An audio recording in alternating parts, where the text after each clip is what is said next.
কোটি দণ্ডবৎ প্রণিপাত। গীতা যজ্ঞ কয়েকদিন আগে শুরু হয়েছে।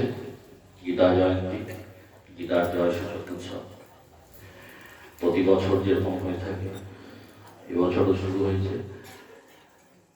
গুরুদেবের কৃপায় আমিও সেখানে কিছু বলার সুযোগ পেয়েছি।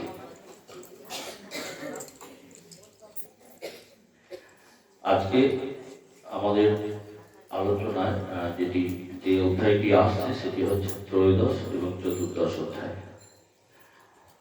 12টি অধ্যায় আগের গুরুদেবের ছত্রছায়া সকল বক্তারা যারা বলেছেন, প্রথম শতক, দ্বিতীয় শতক পার হয়ে জ্ঞান শতকে প্রবেশ করেছে। ত্রয়োদশ অধ্যায় থেকে জ্ঞান শতকের শুরু, ভক্তির মধ্যবর্তী স্থান, আর তার প্রথম 6টি কর্ম শতক, সপ্তম থেকে দ্বাদশ ভক্তি শতক, আর ত্রয়োদশ থেকে অষ্টদশ জ্ঞান শতক। আমি গীতার ধ্যানটি প্রথমেই একটু বলার চেষ্টা করলাম। গীতা তো সেই দাপর যুগে লিখিত, আর গীতা কেমন জিনিস, গীতা কেমন বস্তু, গীতা কেমন শাস্ত্র, সে বিষয়ে আধুনিক যুগে আমাদের ঋষি অরবিন্দ, তিনি যোগী ছিলেন, কিন্তু সিদ্ধ যোগী। আমরা শুনেছি কোটিতে যোগী যোগ সাধনায় কোটিতে কোটি সিদ্ধি লাভ করে। ঋষি অরবিন্দ স্বাধীনতা সংগ্রামী হলেও সেই মানে কোটিতে কোটির একজন। তার স্বাধীনতা সংগ্রামে তার কারাবাস হয়েছিল, এবং কারাগৃহে সম্বন্ধে বর্ণনায় তিনি একটি ছোট পুস্তিকা লিখেছিলেন। তিনি তো বাইরে বিদেশে মানুষ হয়েছিলেন, ভালো বাংলা জানতেন না, তাই লিখেছিলেন টেলস অফ প্রিজনস লাইফ।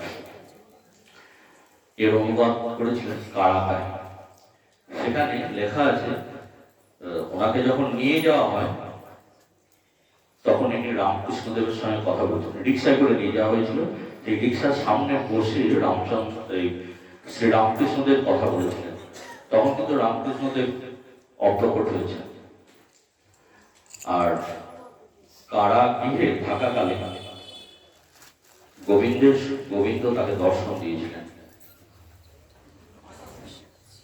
এইরকমই কারাগৃহটিকে তিনি তীর্থক্ষেত্রে পরিণত করেছিলেন।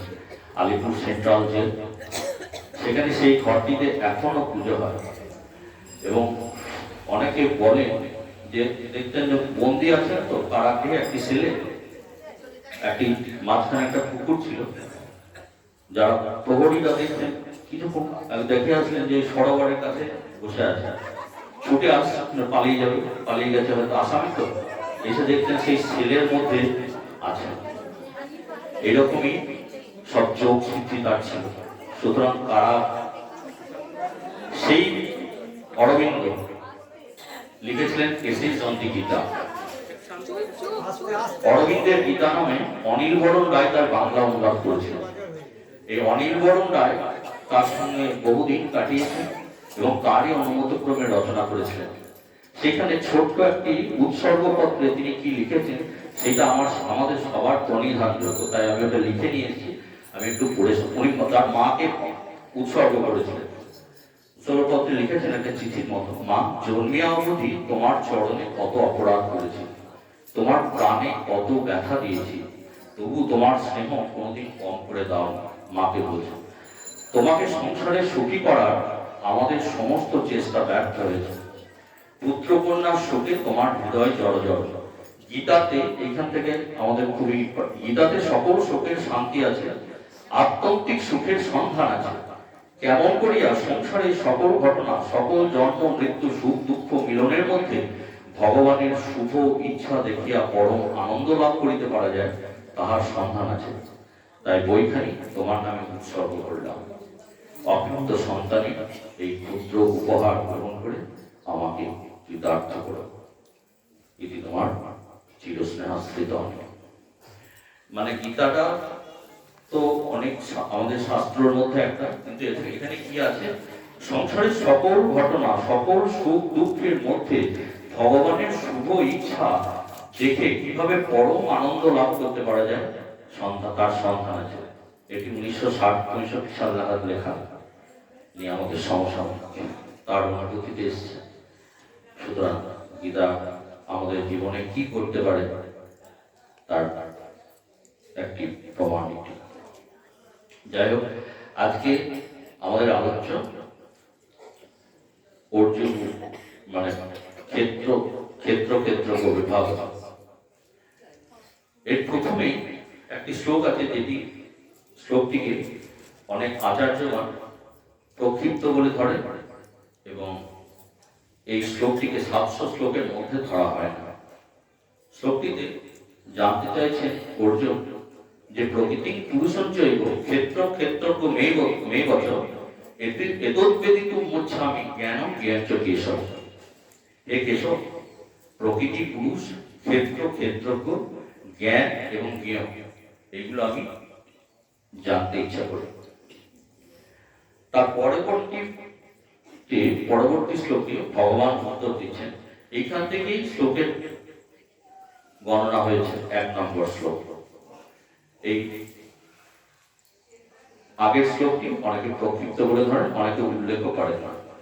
ইদম, তিনি উত্তরে বলছেন কি, ইদম শরীরম কন্তেয় ক্ষেত্রলিপ্ত অভিধীয়তে এতজ্জ ব্যক্তি তত্ত্বম তম প্রাহু ক্ষেত্রজ্ঞ ইতি তদ্বিদ। ক্ষেত্রজ্ঞ ইতি তদ্বিদ। ক্ষেত্রজ্ঞঞ্চ বিমাং বিদ্ধি সর্বক্ষেত্রেষু ভারত ক্ষেত্র ক্ষেত্র গড় জ্ঞান যজজ্ঞাত মতম মম। বললেন তিনটি জিনিস জানতে চাই, ক্ষেত্র ক্ষেত্রজ্ঞ, জ্ঞান জ্ঞেয় এবং প্রকৃতি ও পুরুষ। ভগবান তার উত্তরে বললেন যে এই দেহকেই ক্ষেত্র বলা হয়, এবং এই দেহকে ক্ষেত্রকে যিনি জানেন তিনি ক্ষেত্রজ্ঞ। এই ক্ষেত্রজ্ঞ সর্বক্ষেত্র।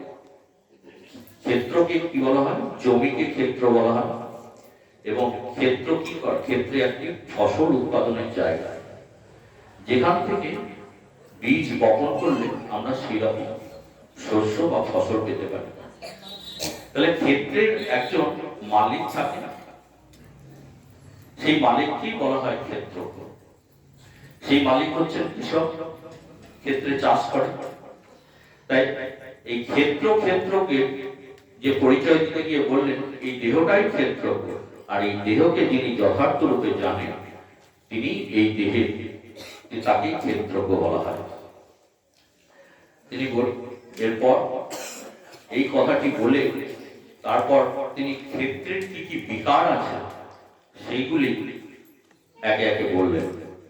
ক্ষেত্রকে জানা, আপনি যখন একটি ক্ষেত্র বা মাঠ বা জমিতে চাষ করেন, সেখানে তো জানতে হবে কি করা যায়।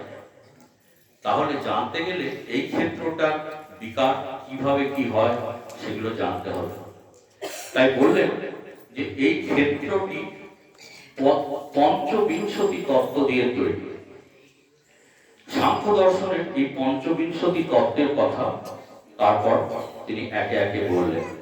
কি বললেন, যে পঞ্চবিংশতি তত্ত্ব কি, যে প্রথম হচ্ছে মূল প্রকৃতি। এবার প্রকৃতির বিকৃতি আছে, 7টি প্রকৃতি বিকৃতি আছে। কি কি না, মহত্তত্ত্ব, অহংকার এবং পঞ্চ তন্মাত্রা। একে 5টি সূক্ষ্মভূত বলা হয়। এগুলো কি না, রূপ, রস, শব্দ, গন্ধ, স্পর্শ। আর 16টি বিকৃতি আছে। 16টি বিকৃতির মধ্যে হচ্ছে 11 ইন্দ্রিয় আর পঞ্চ স্থূলভূত। স্থূলভূত কি কি না, স্থিতি, অপ, তেজ, মরু, ভোগ। আর বিকৃতির পঞ্চ কর্মেন্দ্রিয়, পঞ্চ জ্ঞানেন্দ্রিয়। পঞ্চ কর্মেন্দ্রিয় কি, বাক, পানি, বায়ু, বস্তু। জ্ঞানেন্দ্রিয় চক্ষু, কর্ণ, নাসিকা, জিহ্বা, ত্বক। আর একটি অন্তরেন্দ্রিয়, সেটি হচ্ছে মন। এই 5 আর 5 10, একে 11 আর স্থূলভূত 5টা 16। আর একটা অবিকৃত প্রকৃতি, সেটা হচ্ছে পুরুষ। তাহলে মূল প্রকৃতি 7টি বিকৃতি, আর 11 ইন্দ্রিয়, 5টি স্থূলভূত, 5টি সূক্ষ্মভূত, আর পুরুষ। এই 25টি তত্ত্ব সাংখ্যে বর্ণনা করা হয়েছে। আর গীতাতে এর উপরে একটা তত্ত্বর কথা বলা হয়েছে, সেটা হচ্ছে উত্তম পুরুষ, অর্থাৎ পুরুষোত্তম, যিনি এই প্রকৃতির ঊর্ধ্বে। এই পুরুষ প্রকৃতি নন, বিকৃতিও নন, তিনি স্বতন্ত্র এবং উদাসীন। এছাড়াও ইচ্ছা, দেশ, সুখ, দুঃখ, সংঘাত, চেতনা এবং ধৃতি, এই 7টি উপাদান আছে। এর মধ্যে ইচ্ছা, দেশ, সুখ আর দুঃখ হচ্ছে মনের চেতনা, প্রাণবায়ু ক্রিয়াকে বলা হয় চেতনা। আর মনের শক্তিকে যে ধরে রেখে দেয় তাকে বলে ধৃতি। আর সংঘাত কি? এটি একটি দার্শনিক পরিভাষা। শারীরিক সুখ দুঃখের সঙ্গে মনের সুখ দুঃখের যে সমন্বয় তাকে বলে সংঘাত। আর প্রকৃতির 3টি গুণ, সত্য, রজ আর তম। এইভাবে তিনি বললেন, এইভাবে ক্ষেত্রকে যিনি জানেন, এই ক্ষেত্রের এই বিকার এবং এই সমস্ত তত্ত্ব যিনি সম্যক রূপে জানেন, তিনি হচ্ছেন ক্ষেত্রজ্ঞ। এই দেহে একটা প্রকৃতি আছে, আর একটি ক্ষেত্রজ্ঞ, জীবাত্মা। আর এই সব যত জীব আছে, যত জীবাত্মা আছে, তাদের সমষ্টি রূপে গোবিন্দ হচ্ছেন পরমাত্মা। এই পরমাত্মা সকল জীবাত্মার মধ্যে অনু চৈতন্য রূপে আছে। যেমন একটি উদাহরণ দিলে বোঝা যাবে, ধরুন একজন জমিদার, তার 5000 বিঘে জমির মালিক। তিনি তো একা চাষ করেন না, কাউকে 100 বিঘে, কাউকে 200 বিঘে, এইভাবে ভাগ করে দেন। তাই এই ভাগে যারা ছোট ছোট জমির মালিক হচ্ছেন, তাদেরকে বলা হয় যোদ্ধা। সেই রকম এই ক্ষুদ্র ক্ষুদ্র দেহি আছে, জীবাত্মা আছে, এবং সমষ্টি রূপে যে জমিদারের সঙ্গে তুলনীয় গোবিন্দ, তিনি হচ্ছেন সমস্ত জীবাত্মা। যত জীবাত্মা আছে তিনি হচ্ছেন পরমাত্মা, আর এই ক্ষুদ্র দেহে জীবাত্মা। তাই এই ক্ষেত্রজ্ঞ এইভাবে তিনি জানেন, তিনি হচ্ছেন ক্ষেত্রজ্ঞ বেত্তা। এইভাবে তিনি ক্ষেত্রজ্ঞ তত্ত্বটি বর্ণনা করলেন। এরপরে তিনি বললেন কি জ্ঞান এবং জ্ঞেয়।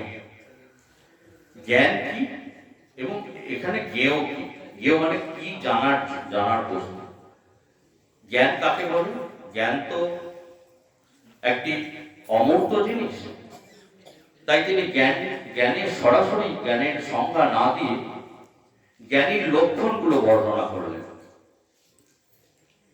অমূর্ত জিনিসকে তো বর্ণনা করা কঠিন। তাই যিনি জ্ঞান লাভ করেছেন, তার মধ্যে কি কি গুণের সমাবেশ দেখা যায়, সেইটি যদি বর্ণনা করা যায়, তাহলে জ্ঞানের লক্ষণগুলো বললেন তিনি। কি বললেন না? অমানিত্ব, অদাম্ভিত্ব, ক্ষান্তি, আর্জবম, আচার্য উপাসনং, শৌচং, স্থৈর্য মাত্র বিনিগ্রহ, ইন্দ্রিয়ার্থেষু বৈরাগ্য, মনো অহংকার এবচ, জন্ম মৃত্যু জরা ব্যাধি দুঃখাদোষান দর্শন। এইভাবে 7ম থেকে 11 শ্লোকে তিনি 20টি গুণের কথা বলেছেন, যেগুলোর মানে হচ্ছে কি? অমানিত্ব মানে আমিত্ব নেই, দম্ভ নেই, ক্ষান্তি মানে ক্ষমা ধর্ম আছে, আর্জব মানে সরলতা, আচার্য উপাসনা মানে গুরু সেবা, শৌচ মানে তিনি সবসময় শুদ্ধ পবিত্র থাকতে ভালোবাসেন, ইন্দ্রিয়ার্থেষু বৈরাগ্য মন অহংকার এই বছর। আর পুত্র গৃহে তার মমত্ব শূন্য। আর বাসুদেবে বা আমাতে এখানে লেখা যায় মই চারণ্য যোগেন ভক্তিরও ভগবানে বাসুদেবের অব্যভিচারিণী ভক্তি, সর্বসময় অধ্যাত্ম জ্ঞানের অনুশীলন এবং তত্ত্বজ্ঞানের আলোচনা, এই সকলকে বলা হয় জ্ঞান। আর এর বাইরে যা কিছু আছে সবকিছুই অজ্ঞান। তাই এইভাবে তিনি জ্ঞান এবং জ্ঞেয় তত্ত্ব বর্ণনা করলেন। এরপর ভগবান যে জানতে চেয়েছিলেন প্রকৃতি এবং পুরুষ, সেই প্রকৃতি এবং পুরুষের বর্ণনা করতে গিয়ে পরা ও অপরা প্রকৃতি কথা বললেন। পরা প্রকৃতি অর্থাৎ জীব, আর অপরা প্রকৃতি অর্থাৎ এই প্রপঞ্চময় প্রকৃতি। জীব এই প্রকৃতিকে ধারণ করে আছে, জয়দম কার্যতে জগত। তাই এই পরা এবং অপরা প্রকৃতি, এই পরা এবং অপরা প্রকৃতি ভগবানের দুটি যেন একটি পাখি, একটা পাখাসর। এইভাবে তিনি জ্ঞান, জ্ঞেয়, ক্ষেত্রজ্ঞ এবং পরা প্রকৃতি এবং অপরা প্রকৃতির বর্ণনা করেছেন। এই ক্ষেত্রজ্ঞে তিনি যে ধরনের ফসল বা বীজ চাষ করা হয় সেই ধরনের ফল পায় কৃষক। সেইটা বর্ণনা করতে গিয়ে আমাদের মুন্ডক উপনিষদে একটি সুন্দর শ্লোকে কথা বলেছেন। বলা হয়েছে কি, দা সুপর্ণা সাজুজা সখায়া সমানম বৃক্ষম পরিশস্য জাতে তয়োরন্য পিপ্পলং সাধু অতি অন্য অনস্নম অভিচাস। বলতে একই দেহবৃক্ষে দুটি সমান পাখি আছে, তারা চৈতন্যের সমান। সমানম বৃক্ষম পরিশস্য তয়োরন্য পিপ্পলং, তাদের একজন এই ফলের স্বাদ গ্রহণ করছে, আর একজন তাকিয়ে তাকিয়ে দেখছে। তিনি পরমাত্মার অংশ, আর যিনি স্বাদ গ্রহণ করছেন তিনি জীবাত্মা। জীবাত্মা যদিও চেতনাতে সমান, কিন্তু প্রকৃতির সঙ্গে সংসর্গবশত তিনি তার সঙ্গে বাধা পড়ে এই প্রকৃতির সুখ দুঃখ ভোগ করছেন।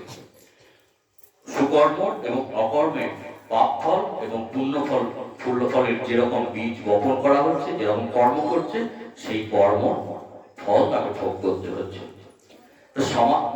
পরবর্তী শ্লোকে বলে, সমানম বৃক্ষে পুরুষ নিমগ্ন অনিশয়া সজতি মুচ্ছমান জুষ্টম যদা পশ্যতি অন্য ঈশম ঐশ্ব মহিমানম ইতি বিতস। বলছেন কি, যদিও এই একই বৃক্ষে আছে, তবুও এই জীব পাখি কি করছে না, প্রকৃতির দিকে মুখ করে আছে, ভগবানের দিকে সে পিছন ফিরে আছে। প্রকৃতি ভোগের ডালি সাজিয়ে তাকে ডাকছে, দেহ পাবি, পুত্র তার সব পাবি, চলে আয়।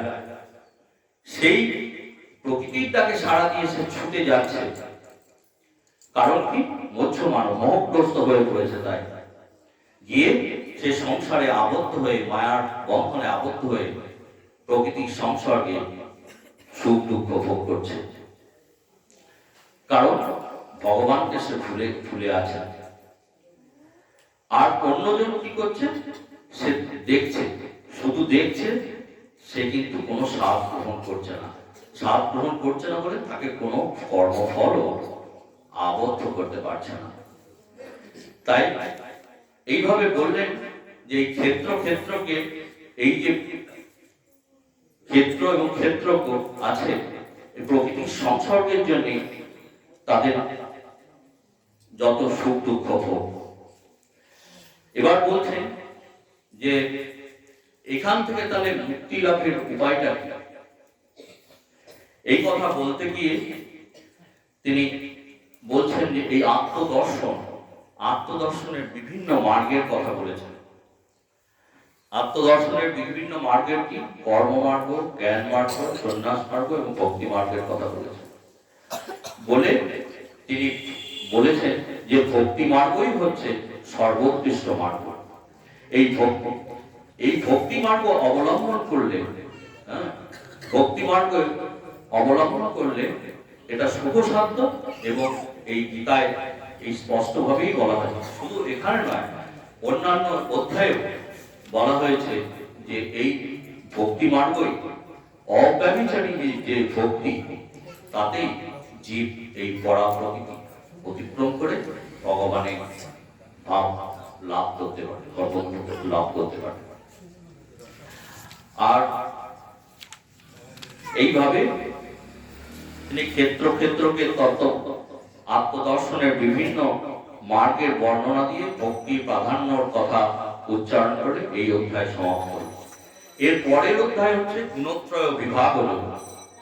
এই গুণত্রয় বিভাগ যোগে কি প্রকৃতির তিনটি গুণের কথা বলা হয়েছে। প্রকৃতির সত্য, রজতম এগুলি কি করে না, এই অব্যয় আত্মাকে দেহে বন্ধন করে রাখে। কি বলছেন? সত্য রজস্তম ইতি গুণা প্রকৃতি সম্ভবা নিবন্ধন্তি মহাবাহ দেহে দেহিনাম অব্যয়। এই তিনটি সত্য, রজ এবং তম গুণ, এটা প্রকৃতি জাত এবং এটা কি করে, নিবন্ধন্তি মহাবাহ দেহে দেহিনাম অব্যয়। এই অব্যয় আত্মাকে দেহের সঙ্গে বন্ধন করে রাখে দৃঢ়ভাবে। কিভাবে বন্ধন করেন সেইভাবে সেটা বলতে গিয়ে পরবর্তী শ্লোকে বলছেন তত্র সত্যম নির্মলতা প্রকাশম মনাময় সুখের সঙ্গে সুখ সঙ্গে ন বন্ধান্তি জ্ঞান সঙ্গে ন চ অনহ। অর্জুনকে বলছেন দেখো, এই তিন গুণের মধ্যে সত্য গুণ সুখ সঙ্গ এবং জ্ঞান সঙ্গ দ্বারা জীবকে আবদ্ধ করে। আর রজ রাগাত্মকম বৃদ্ধি তৃষ্ণা সঙ্গ সম্ভব। রজগুণ রাগাত্মক, জীবকে কর্মসঙ্গে কর্মশক্তি দ্বারা আবদ্ধ করে। আর তমগুণ কি? তমস্তম জ্ঞানজং বৃদ্ধি মোহনং সর্বদেহিনাম প্রমাদ অলস্য নিদ্রা বিস্তার নিবন্ধান্তি ভারত। আর তমগুণ কি করে? প্রমাদ, আলস্য, নিদ্রা এই সমস্ত অবগুণ দ্বারা দেহের মধ্যে আত্মাকে বন্ধন করে রাখে। এরপর তিনি সত্যগুণ বৃদ্ধি হলে কি হয় বলছেন, সর্বতার এই দেহে প্রকাশ উপজায়তে জ্ঞানম যদা তদ্বৃদ্ধি বিবৃতি সত্য। মানে সর্ব দেহে মনে একটি জ্ঞানের প্রকাশ, উজ্জ্বল জ্ঞানের প্রকাশ হয়। আর সব কাজে প্রবৃত্তি হয়, লোভ দেখা দেয় কর্ম যখন জীবের দেহে রজগুণের প্রাবল্য আসে। আর প্রমাদ, মোহ, আলস্য, নিদ্রা এইগুলো দেখা যায় যখন জীবের দেহে তমগুণের বৃদ্ধি হয়।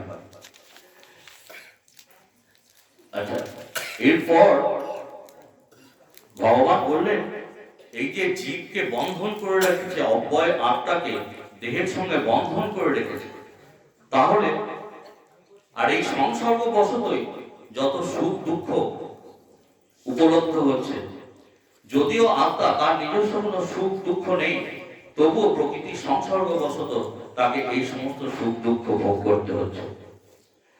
তাহলে এইখান থেকে, এই বন্ধন থেকে মুক্তির উপায় কি? বলছেন মাঞ্চ যোগ ব্যভিচারেণ ভক্তি যোগেন সেবতে সগুণান সমতীত্যৈকান ব্রহ্ম ভূয়ায় কল্পতে। বলছেন যিনি অব্যভিচারিণী ভক্তি যোগে আমাকে আমার সেবা করে বা আমার উপাসনা করে। অব্যভিচারিণী ভক্তি কি? যে এক ভক্তি, মানে ভগবান কৃষ্ণ গোবিন্দেই শুধু ভক্তিটা থাকবে, অন্য যতই দুঃখ আসুক, যতই বিপদ আসুক, যতই প্রলোভন আসুক, কোনো অবস্থাতেই তিনি গোবিন্দ চরণ থেকে বিচ্যুত হবেন না। ব্যভিচারী, ব্যভিচারী শব্দের অর্থ কি?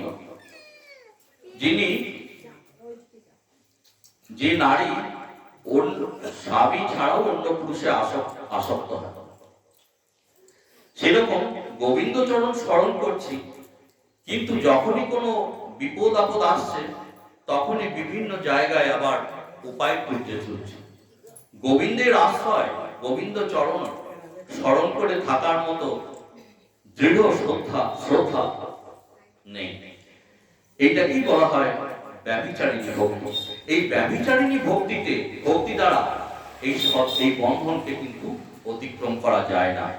তাই বলছেন মাঞ্চ जो व्यभिचार जो ব্যভিচারিণ ভক্তি যোগেন সেবতে সজ্ঞান সমকীর্তয়িতা ব্রহ্ম ভূয়ায় কল্পতে।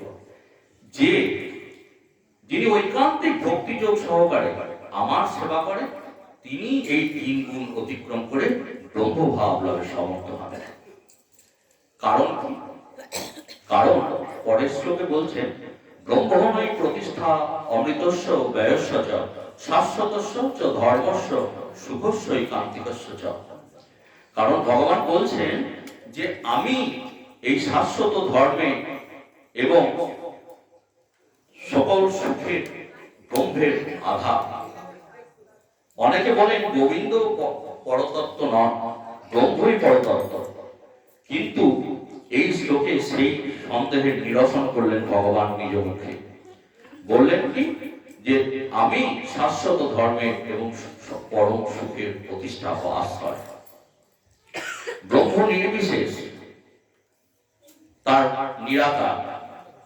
কিন্তু ধরুন একটা কিরকম, ধরুন একটি ধূপকাঠি জ্বলছে, গন্ধর তো কোনো আকার নেই, গন্ধটা কোথা থেকে আসছে? অনুসন্ধান করলে আপনাকে যেতে হবে সেই ধূপকাঠির কাছে, যেটি একটি সাকার, যার আকার আছে।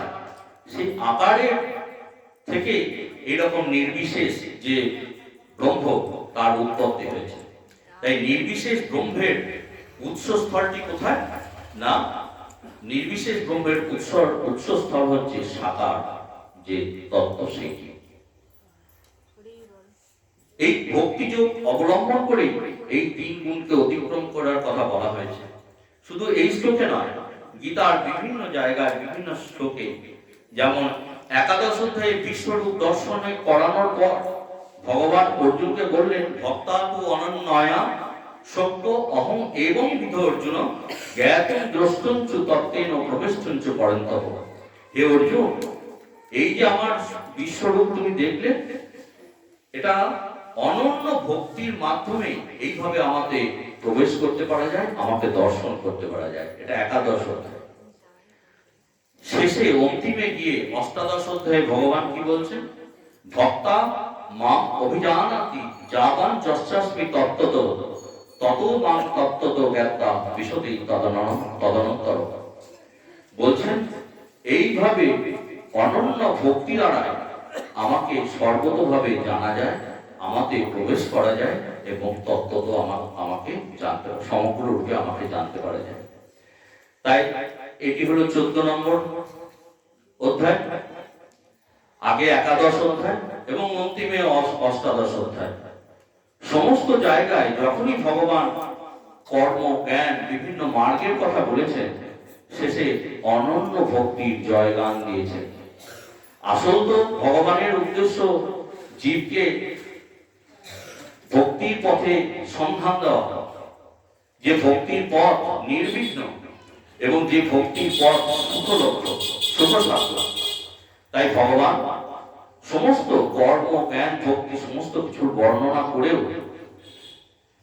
বিভিন্ন অধ্যায়ে বিভিন্ন সময় অর্জুনকে সামনে রেখে বিশ্ববাসী ভক্তিযোগের উপদেশ দিয়েছেন এবং অনন্য ভক্তি দ্বারাই যে ভগবানকে পাওয়া যায় সেই কথা বলেছেন। কলিযুগে এই ভক্তি আমার মহাপ্রভু দান। তিনি নবদ্বীপে সতীগর্ভ সিন্ধু মাঝে উদিত হয়ে হরে কৃষ্ণ কৃষ্ণ কৃষ্ণ হরে হরে, হরে রাম রাম রাম হরে হরে বললেন। মথিয়া সকল তন্ত্র কহিলাম এই মহামন্ত্র, গৃহে গিয়া জপ ইহা করিয়া নির্বন্ধ। ইহা হইতে সর্বসিদ্ধি হইবে সবার, নিরন্তর জপ ইথে বিধি নাই আর। মহাপ্রভু যখন চলে যাচ্ছেন, সবাই নবদ্বীপবাসী, তার শত্রুরাও এসেছেন, সবাই চলে যাবেন। মহাপ্রভু ছাড়া নবদ্বীপে থাকতেন। তখন মহাপ্রভু সকলকে উপদেশ দিলেন, না, আমার সঙ্গে যেতে হবে। আমি সকল তন্ত্র, মথিয়া সকল তন্ত্র কহিলাম এই মহামন্ত্র, গৃহে গিয়ে হরে কৃষ্ণ কৃষ্ণ কৃষ্ণ হরে হরে, হরে রাম রাম রাম হরে হরে। এই মহামন্ত্র মহামন্ত্র কহিলাম এই মহামন্ত্র গৃহে ইয়া জপ ইয়া করিয়া নির্বন্ধ ইয়া হইতে সর্বসিদ্ধি হইবে সবার নিরন্তর জপ হইতে বিধি নাহি আর। আর দ্বাদশ বৎস তিনি তো গম্ভীরায় ছিলেন, দিব্যোন্মাদ দশায়। আমাদের গৌড়ের ভক্তরা অনেক কষ্ট স্বীকার করেও এখান থেকে পুরী ধামে যেতেন 1 মাস পদব্রত, সেখানে 4 মাস থাকতেন এবং আবার 1 মাস ফিরে আসতেন, মানে বছর 6 মাস। এইভাবে তারা মহাপ্রভুর সঙ্গ লাভ করার জন্য পুরী ধামে যেতেন।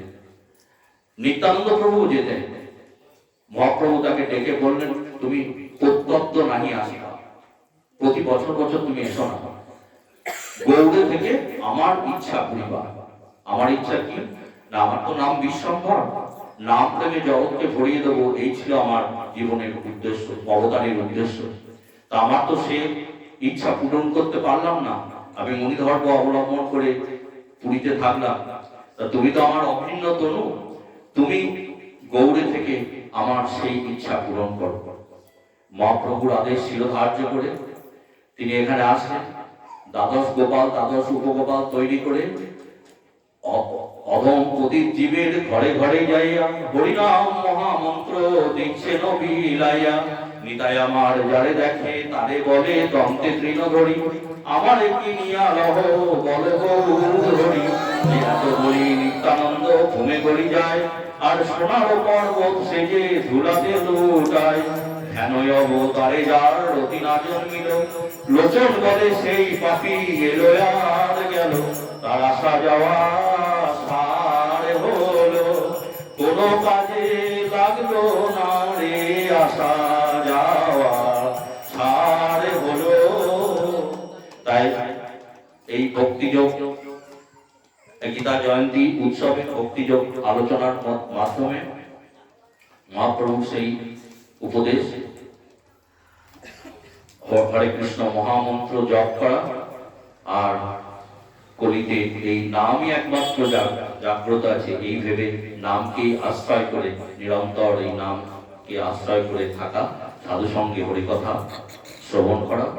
এবং আজকের এই গীতার জয়ন্তীতে গীতার মতো একটি শাস্ত্র, যেখানে ভক্তি মাখা শাস্ত্র, সেই শাস্ত্র নিরন্তর অধ্যয়ন করা, এই উপদেশ আমরা নিয়ে আজকে আমি আমার ভাগবতী কথা এখানেই সমাপ্ত করলাম। জয় নিতাই।